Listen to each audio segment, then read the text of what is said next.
Buenos días. Bueno, la intención ahora es tener un poco, pues siguiendo la línea que estábamos hablando antes con Mario, pues ver qué es lo que han hecho otras empresas y a ver qué es lo que nos puede servir.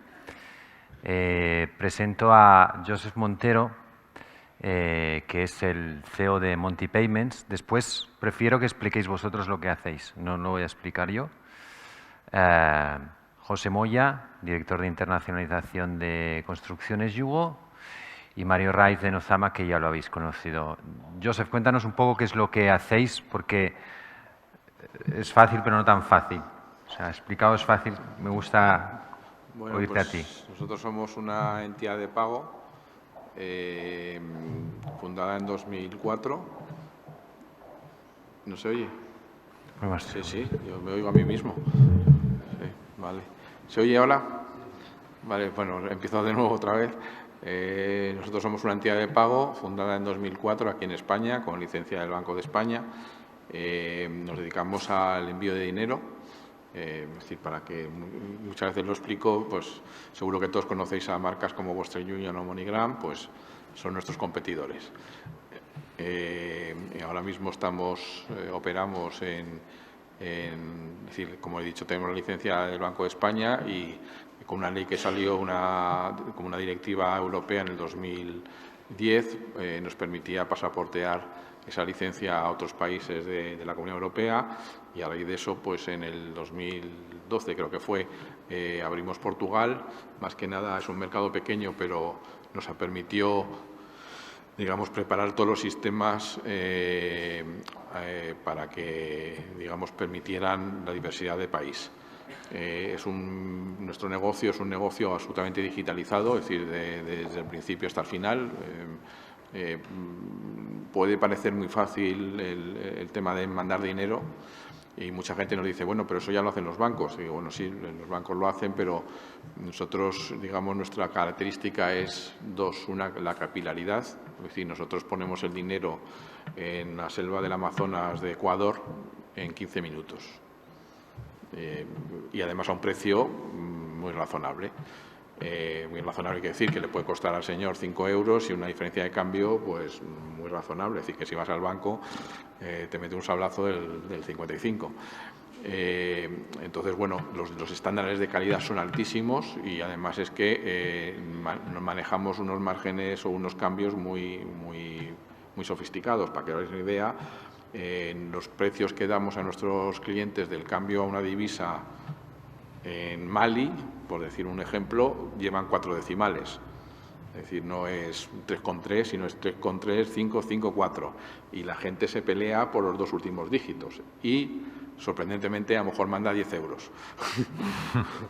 Entonces, bueno, pero es verdad que todo está digitalizado de cabeza a suelo. Es decir, por ejemplo, el otro día veía una estadística: el récord de pago es un envío, tardó 5 milésimas en estar ingresado en la cuenta. Para que os una idea de cómo funciona esto. Ahora mismo nosotros estamos implantados en 9 países. No voy a entrar en detalles, pero vamos, básicamente nuestro negocio es España, Portugal, Francia, recientemente Italia. Italia, que es el motivo de que están aquí, pues sí, decir que ahora mismo ya ha superado a España en volumen, es decir, que es un mercado que nos ha ido fenomenal. Me decía hace unos minutos Alfredo que cuando empezábamos, pues yo no creía mucho en el mercado italiano, era muy reacio, porque mis experiencias profesionales anteriores con el mercado italiano había tenido muchos problemas, pero es verdad que me confundí. Yo me acuerdo que era tu equipo el que decía, sí hay que ir, tú decías, bueno, pues montarlo vosotros. Sí, efectivamente. Es decir, que la verdad es que me han gustado muchas presentaciones anteriores, porque sobre todo la de Acciona, porque es verdad que yo creo que el éxito que hemos tenido en ese país, bueno, hay muchos factores, pero el principal ha sido el equipo que tenemos ahí. Es italiano, es muy pequeñito, es decir, tenemos 3 personas en Milán, pero sí que es verdad que tenemos, por eficiencia, tenemos la mayor del equipo, todo lo que es back office, resolución de incidencias, financiero, cumplimiento y demás, está en España. Somos un sector hiperregulado. Para que os hagáis una idea, solamente en España nos regula parte de Hacienda, Banco de España, la CNMV, el SEBLAC, lo mismo en Italia, lo mismo en Francia, lo mismo en Portugal, es decir, y además la normativa cambia cada 10 minutos, nos frena. Encima ahora, por ejemplo, nos han cambiado la contabilidad, ahora no nos elegimos por el plan contable español, sino nos han pasado a la contabilidad bancaria, es decir, nosotros tenemos el mismo plan contable que el Banco Santander. La circular son 560 páginas. No nos aplica nada porque es una línea, pero nos aplica, tenemos que leernos todo y nos fríen, vamos. Mandamos a 150 países, somos 85 empleados ahora mismo y este año moveremos pues, entre 850 y 900 millones de euros a todos estos países, con importe medio unos 300 euros. Con lo cual, bueno, pues hacemos 2 millones y pico de transacciones. ¿Qué más? He dicho que mandamos a 150 países y los márgenes son muy pequeños. En el ranking mundial, pues está en Europa, en los países en los que trabajamos, siempre somos los mismos competidores, es decir, competimos con los mismos en Francia, en Inglaterra, en Alemania, porque también estamos en estos países, pero de forma online. Y normalmente pues somos, como digo, de los Big Five, pues nosotros somos el small de los Big Five. Y bueno, pues todos son multinacionales, es decir, nosotros somos una única empresa, mis socios son todos amigos míos que cuando me tiré a esta aventura, pues que apostaron por el proyecto y ahí siguen. Nos va muy bien, es decir, desde 2007 pues tenemos resultados positivos y vamos. Muy bien, gracias, José. Nada. José, cuéntanos un poco qué es lo que hacéis vosotros a nivel general. Bueno, ¿qué tal? Buenos días a todos. Bueno, lo comentaba un poco con mi compañera. Nosotros somos una empresa pequeña dedicada a la construcción. Bueno, no tan pequeña. Pequeños, pero muy valientes.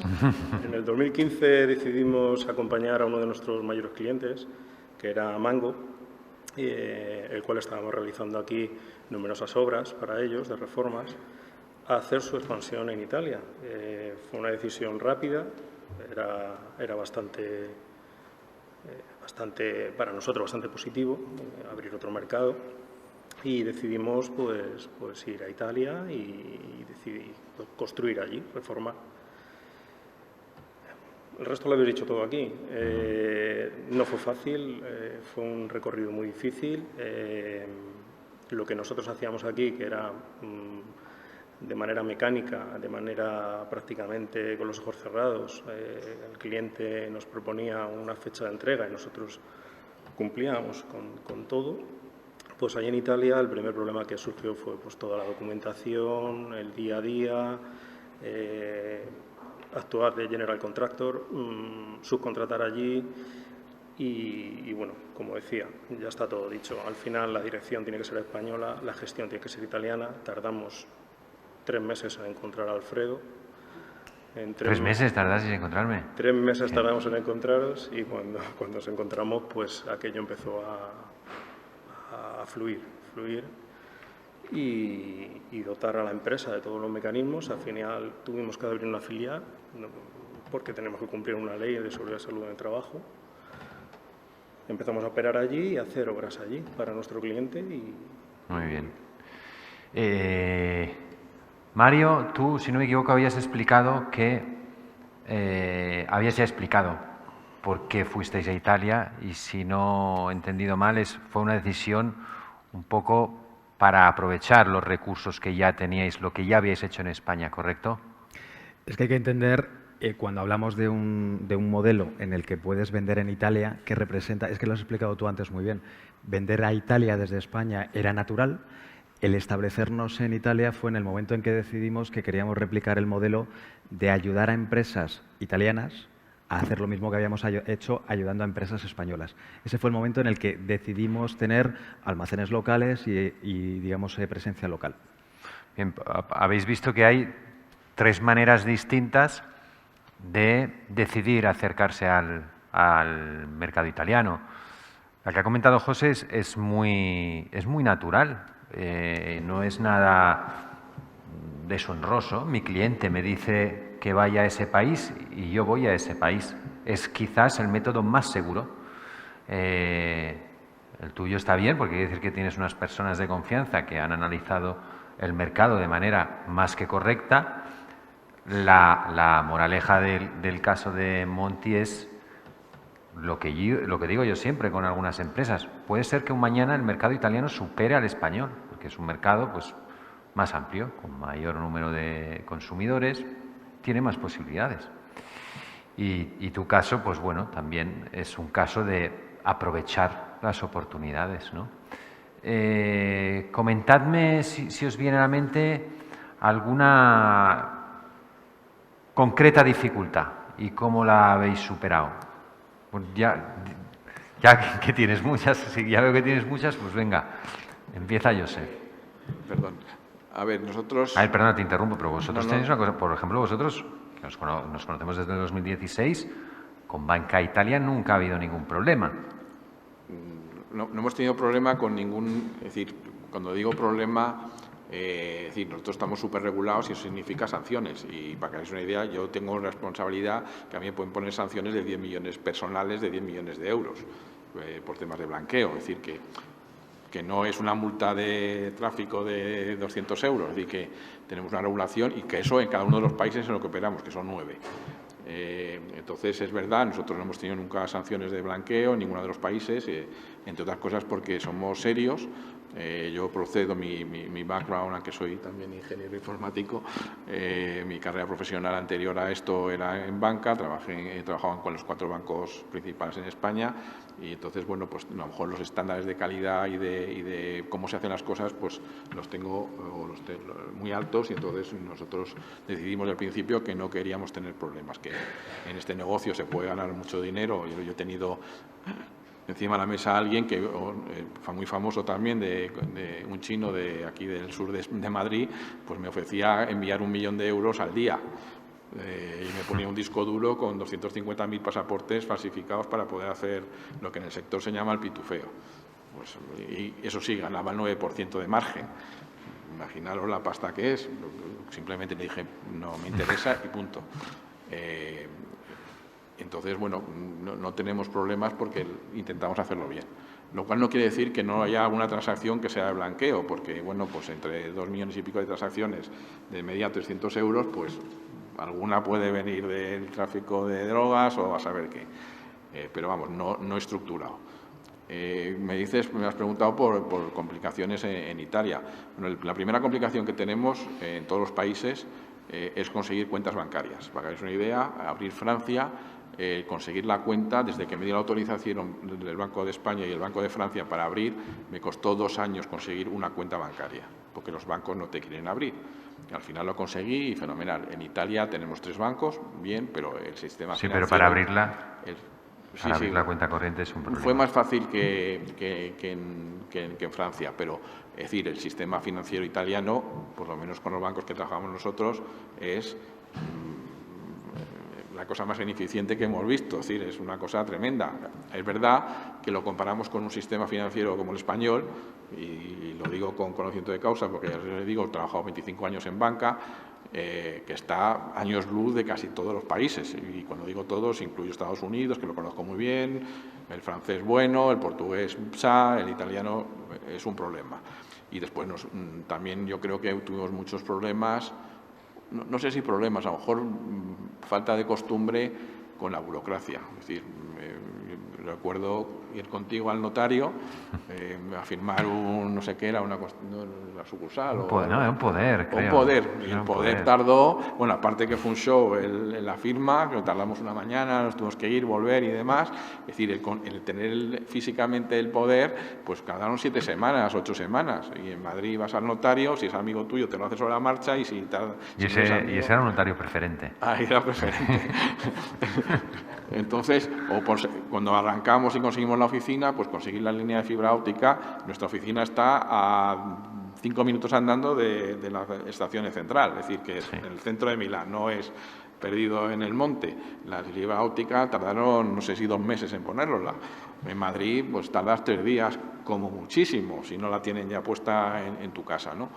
Entonces, yo creo que eso nos costó mucho adaptarnos a los ritmos también os digo, no por desanimar, en Francia es mucho peor.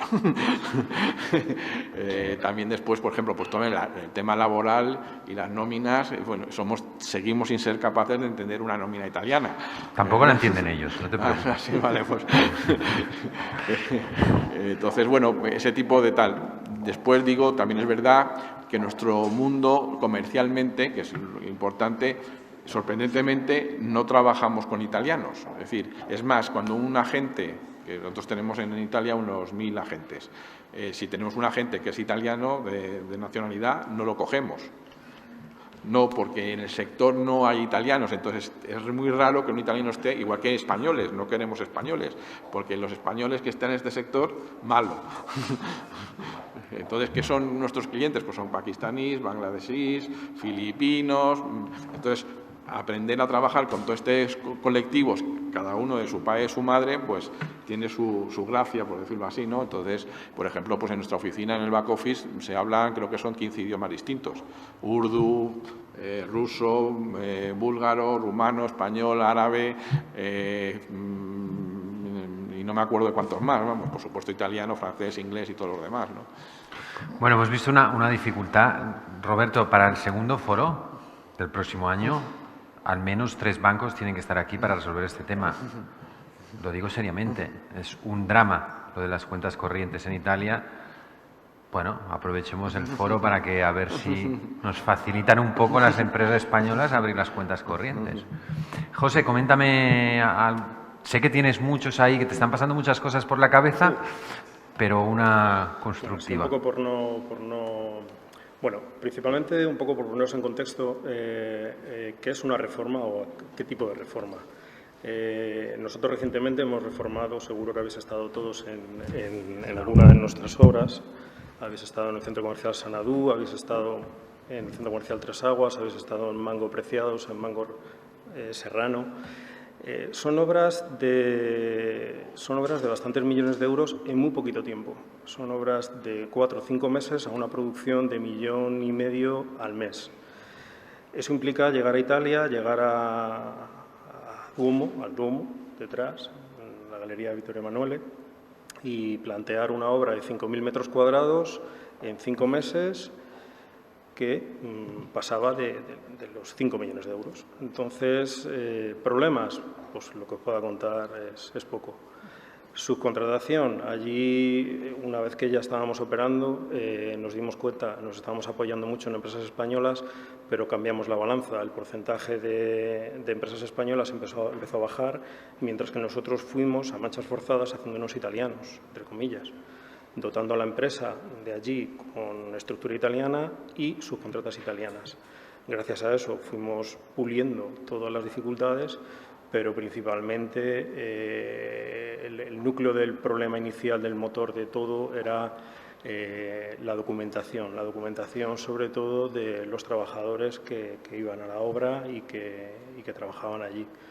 Es muy específico, muy puntual, y tienes que cumplir la ley de seguridad y trabajo, y en base a eso pues cada ingeniero, cada técnico de allí pues era un horror. No es por asustaros, es fácil, ya una vez que lo tienes en marcha pues ya todo va rodado, pero las dificultades allí fueron... Bueno, el tema burocrático sí que podemos estar de acuerdo que es un tema a superar, pero que es posible, porque al final salió bien, ¿no? Salió bien. Entonces... Salió bien y seguimos allí trabajando año a año, haciendo obras cada vez más cómodos, y la verdad que un encanto. España e Italia, en definitiva, yo viajaba constantemente todas las semanas y es que éramos 2 países iguales. La normativa es la misma prácticamente y somos casi hermanos. O sea, bueno, y además hay una cosa interesante de lo que explicabas, que a nivel organizativo, con vuestro cliente, lo recuerdo yo, hace un poco de memoria, luego habían otras empresas italianas y nuestro valor añadido, como empresas en general, es nuestra capacidad de organización. Es algo que siempre, teniendo en cuenta excepciones, pero como regla general, pues es algo que ni nosotros mismos nos creemos a veces, ¿no? Como de la manera en que trabajamos. Mario, tú coméntame algún problema, aunque sea un detallito que te pueda venir a la mente en Italia. Personal adecuado. Encontrar el personal adecuado en este modelo que nos hemos inventado porque no existía el modelo de agencia de Amazon, pues era complicado porque no teníamos a profesionales a los que directamente ir al mercado, poner un job description y entonces recibir personas. Pero que no es específico del mercado italiano, no lo malinterpretéis. Si intentamos montar un negocio en Italia, como puede ser el negocio de comercio electrónico, si habéis seguido mi introducción, lo que hicimos fue microespecializar cada una de las áreas que son necesarias. Entonces, construcción de los textos que van asociados a los productos que se van a vender, pues ya sabemos, por nuestra experiencia en España, que las personas que mejor lo hacen no son las personas de marketing. Y eso nos sorprendió al principio, ¿no? Yo pensaba siempre que la persona que mejor iba a poder describir un producto para venderlo era la persona de marketing. Pues no, falso. Las personas de marketing no saben escribir para vender, son los periodistas los que tienen que escribir esos productos.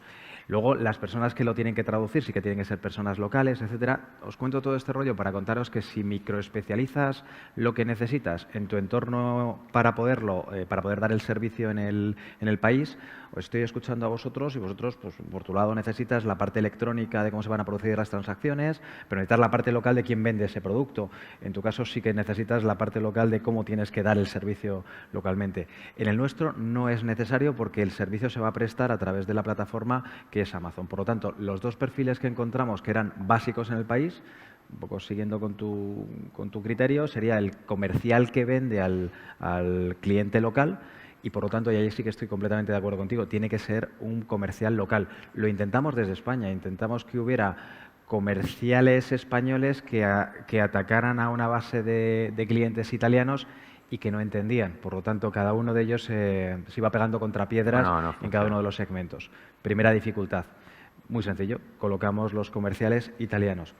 Una vez que has vendido el servicio, ¿quién cuida al cliente italiano? Pues también lo intentamos desde aquí. Hemos montado un back office muy potente desde España que da servicio a prácticamente todo el mundo. En base a esa microespecialización tenemos traductores, tenemos periodistas, personas de marketing, personas de atención al cliente, personas de finanzas, etcétera. Pero luego el que tiene el contacto del día a día y el que coordina el resto de los microservicios que tenemos en el back office español también tenía que ser italiano. Por motivos ya no de horarios, pero simplemente por motivos de cómo espera un cliente italiano ser tratado. Por lo tanto, no es específico del mercado italiano, pero sí que si vais a intentar montar un servicio que se va a dar desde España para llegar a Italia, pensar en que como mínimo esos dos perfiles, el que le vende y el que le va a tratar en el día a día, tienen que ser locales. Claro. Has dicho una cosa muy importante, no es específico de Italia, pero lo que ocurre muchas veces, pero eso lo veo por la experiencia de empresas, es que subestiman eso y piensan, no, bueno, será como aquí. No.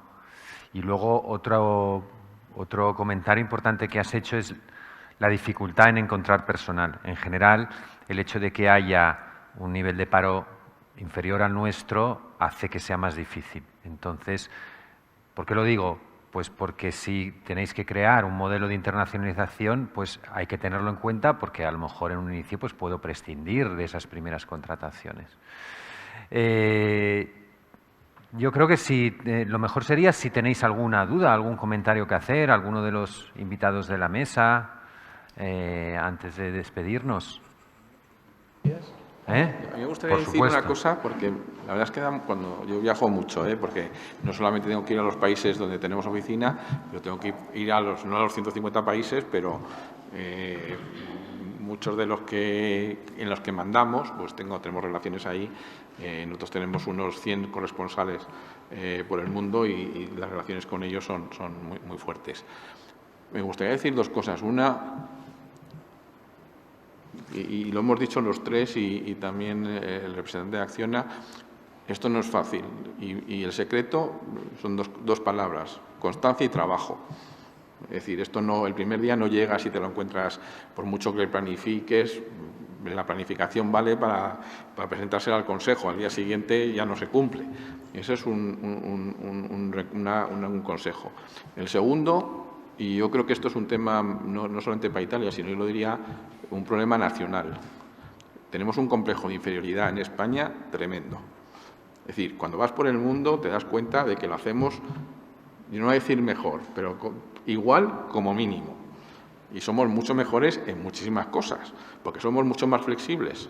Es decir, tenemos una cintura que nos permite salvar los obstáculos con ingenio, y bueno, tengo amigos que están en el mundo de la ingeniería, que seguro que la persona de Acciona me lo ratifica, y dice, los ingenieros españoles están supervalorados, los ingenieros de caminos y demás, porque son gente que llega a la obra y, como tiene una formación muy potente, soluciona el problema sobre la obra. El ingeniero alemán, con todos mis respetos, se lo manda a la central en Düsseldorf, que hacen un análisis del terreno, no sé qué, y en cambio el español llega y dice, esto no sé qué, pum, lo soluciona sobre la marcha y tira para adelante.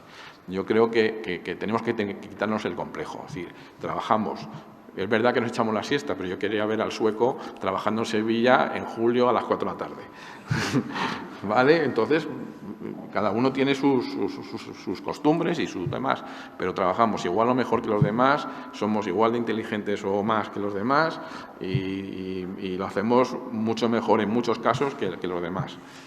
Perdona, no, te lo agradezco mucho porque ha sido muy interesante y además lo que comentaba Joseph es completamente cierto. Muchas veces tenemos esos miedos un poco incomprensibles como empresa de no pensar que no podamos competir pues, en un mercado maduro como el italiano. Lo podemos hacer perfectamente. José, no sé si tú querías comentar alguna cosita más a propósito de eso. No, porque me ha venido en mente, creo que te la he dejado casi en bandeja, ¿no? Sí, sí, totalmente de acuerdo. O sea, es así es. La realidad es esa. Vamos con inferioridad, creemos que somos que no, pero luego resulta que somos el motor. Me daba cuenta yo en un centro comercial en Milán, en Arese, que yo salía por la tarde y solo había matrículas españolas en el aparcamiento, y estaba Zara con todo el producto gallego, eran gallegos, ¿no? Y nosotros con Mango con todo el producto, bueno, lo poquito que teníamos de España más lo que teníamos de Italia, pero solo había matrículas españolas. 7 de la tarde, 8 de la tarde, o sea, objetivo es cumplir y cumplir al cliente. Claro. Muy bien. Mario, no sé si querías porque una última pregunta que te quería hacer, porque vosotros cuando tratáis con Amazon a nivel de Italia, ¿con quién tratáis? ¿Tratáis con alguien a nivel de dirección italiano o vais directamente a Estados Unidos? Buena pregunta. Amazon es una maquinaria, es un monstruo tan grande que te diría que no tratamos con nadie. La realidad, sí, y os va a sorprender, pero la realidad es que Amazon es una maquinaria de 400.000 millones de venta en la que no puede residir en un vendor manager que sepa qué comprar para qué saber qué vender, sino es un gran algoritmo, por lo tanto no tratamos con nadie. Siguiendo con lo que decías, constancia y esfuerzo, es que lo has resumido perfectamente. Y yo decía en mi introducción, hemos quebrado la empresa en 4 ocasiones. Y lo digo con mucho orgullo, porque parece como en España es como algo malvarán, ¿no? Pues no, hemos encontrado 4 formas de no hacer esto. Y yo creo que es muy positivo. Por lo tanto, esfuerzo. Y por otro lado, también decías el creernos.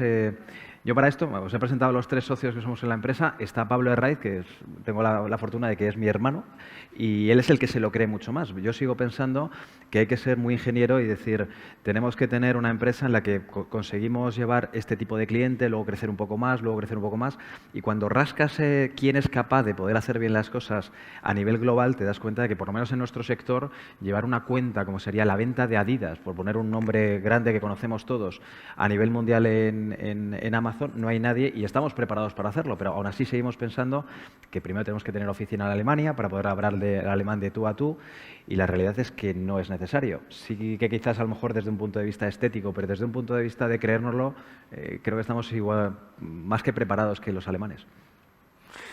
Muy bien, pues...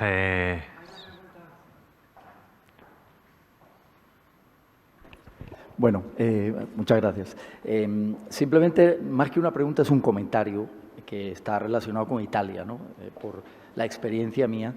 Yo he sido hasta hace poco director, General Counsel o director mundial de Kuwait Petroleum, ¿no? Y en ese trabajo tenía equipos de abogados en muchas partes del mundo, ¿no? En Europa, pues Madrid, Londres y también en Roma, ¿no? Y creo que, Alfredo, en tu presentación tocaste el tema de dirección española, gestión italiana. Bueno, pues yo quería comentar muy brevemente mi experiencia con el equipo mío italiano, el equipo jurídico, que además era uno de los el más grande de Europa. Eran 12 abogados y la experiencia fue excelente. Eran abogados muy profesionales, muy preparados, súper trabajadores, dedicados y siempre listos para arrimar el hombro a todo el equipo legal de Kuwait Petroleum en todo el mundo, ¿no? Entonces, creo que es importante mencionar esto porque la gestión italiana, el componente ese que hablaste tú, de gestión italiana, va a estar en muy buenas manos porque el personal italiano, muy parecido al español, es muy eficiente, muy dedicado, muy comprometido con la empresa, fiel a la empresa y bueno, que van hasta el final, vamos. Entonces, ese era el comentario que quería agregar. Te lo agradezco. Muchísimas gracias por la aportación. Pero como decías, lo importante es que había unos en Kuwait que les decían lo que tenían que hacer. Bien, no tengo más preguntas. Board de Kuwait, tenían directores en el board, en el consejo de Kuwait Petroleum Italia. Kuwait Petroleum Italia es la más grande en Europa de Kuwait Petroleum. Tiene 4.000, es Q8, la Q8 italiana, ¿sí? ¿No? Tiene 4.000 estaciones de servicio, es la segunda más grande después de Eni, que es Ajib, ¿no? Y tenían directores en el board, kuwaitíes nombrados, yo tenía que hacer el cambio de directores, etc. Por cierto, había que pedir una declaración antimafia, tenían que dar un reporte de antimafia, un clearing, un green light, ¿no? de que no pertenece a la mafia. Pero la gestión, o sea, toda la compañía, que era muy grande en Roma, pues eran todos italianos, era una compañía totalmente italiana. Yo iba allí, pasé muchas semanas allí trabajando con ellos y muy bien, la experiencia muy bien. Gracias. O sea, eso era lo que... ¿Alguien más?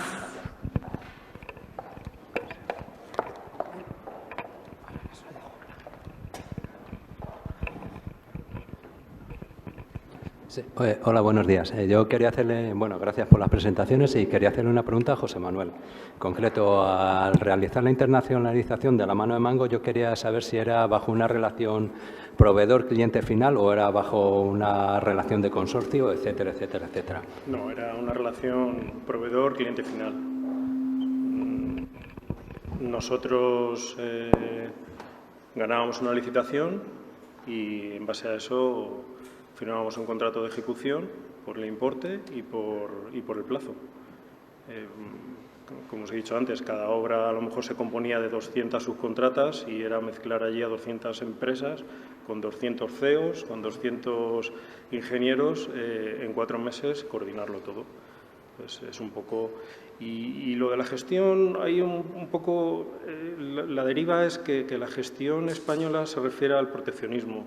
Si al final la gestión en este campo, por ejemplo en el nuestro, se deja a un equipo italiano, al final pues todo tiende a irse hacia la parte de Italia y tú ya pierdes el control sobre lo que es la subcontratación de todo y los breves acuerdos y todo. Entonces, Italia es un país que de verdad no hay que tenerle miedo, es un país muy, muy bonito, es un país que se trabaja muy bien, pero la gestión en nuestro caso siempre ha sido española con equipo de ingenieros italiano, que son súper potentes, súper trabajadores y muy bien. Igual pasó con Burger King Italia, también hicimos las oficinas centrales en Milán, también hicimos obra para Conforama, actualmente estamos trabajando allí haciendo Facility Service, o sea que bueno, animaros y Gracias. Dime, Josep. Sí, a raíz de lo que dices de la gestión, yo estoy mucho más en tu línea. Es decir, nosotros que tenemos oficinas, como os he comentado, en Francia, Portugal y España, la gestión no lo hemos delegado allí. Es decir, lo que tenemos allí es un equipo comercial que es verdad que tiene por requerimientos legales, una representación ante el regulador, ante el Banco de Italia o el Banco de Francia, el que corresponda, porque nos lo exige la ley, pero es decir, las decisiones, salvo comerciales, no se toma ninguna a nivel local. Es decir, para nosotros las sucursales son centros básicamente comerciales, es decir, busca clientes al servicio, pero está todo centralizado en la gestión y la financiera, absolutamente todo, vamos. ¿Alguien había...? Sí, muchas gracias a todos, muy interesantes las presentaciones. Yo quería aprovechar en realidad de la presencia de Mario, ya que la jornada es de internacionalización en general. Tenía una pregunta general, aprovechando su punto de vista privilegiado sobre el comercio electrónico.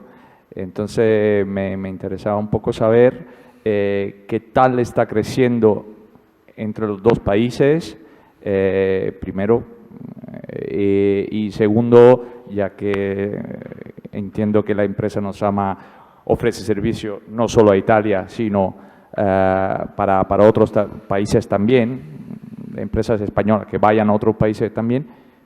Si Italia, con respecto a otros países, está creciendo más. Las empresas españolas que están vendiendo a Italia están creciendo más que en otros mercados. Gracias. Es una pregunta con trampa, porque lo que nos está pasando desde los últimos 3 años es que hemos vivido algo que no éramos capaces de prever, que ha sido la pandemia. El COVID lo que ha traído es una necesidad de, sin salir de casa, tener que consumir, y por lo tanto el comercio electrónico se ha disparado. Cuando vemos las tendencias, porque tu pregunta va ligada a cómo está creciendo el comercio electrónico y cómo están creciendo las empresas, voy a intentar diseccionar la pregunta en, uno, ¿está creciendo el comercio electrónico? La respuesta es que ahora no, pero porque era normal. Después de vivir una explosión como hemos tenido de comercio electrónico en el COVID, ahora lo normal es que el mercado se autoajuste. Es verdad que hemos encontrado necesidad de comprar gente que normalmente compraba en comercio electrónico porque todo lo demás estaba cerrado y porque no podíamos salir de casa.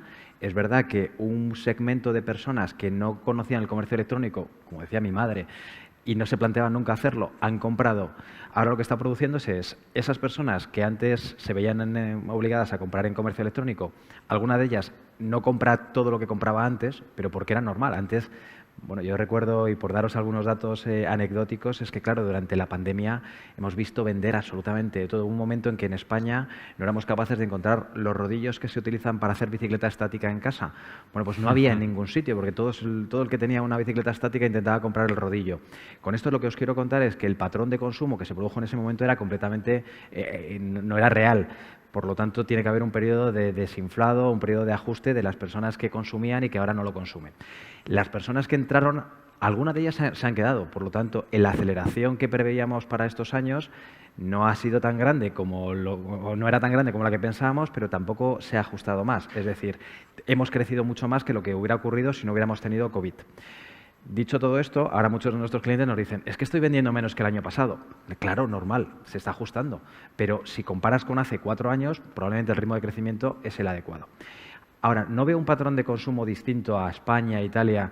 De hecho, cuando antes me preguntabas si cuando intentamos hablar con Amazon Italia o Amazon España, para aquellos que conozcáis un poco más Amazon, de hecho Amazon Italia y España en Amazon se considera un clúster.